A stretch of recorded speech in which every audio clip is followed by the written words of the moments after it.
Dit jaar werd de afbraak van het oostelijke Bosstraatgebied voortgezet. De tegenstanders van deze afbraak slaagden er echter in wethouder De Vries van Openbare Werken te bewegen de afbraak van het grote pakhuis van het bassin stop te zetten.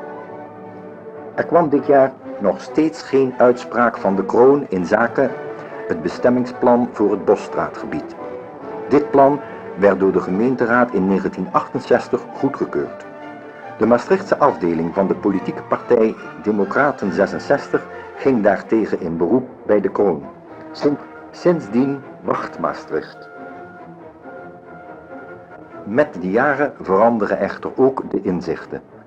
In overleg met het gemeentebestuur, maar geheel vrijblijvend, ontwikkelde de projectmaatschappij Havezaten een nieuw plan.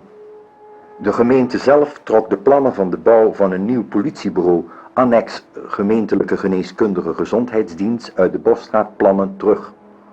In de loop van 1974 studeerde aan de Limburgse Academie voor Bouwkunst Jan Doutsenburg af. Als afstudeerproject had hij het Bosstraatkwartier gekozen. Deze studie staat lijnrecht tegenover de gemeentelijke en Havezatens plannen. Jan Doutsenburg bepleit een herstel van de woonfunctie in het Bosstraatkwartier. Hij vindt vele aanhangers. Zijn afstudeerproject zal ook in het komende jaar nog vaak onderwerp van discussie zijn.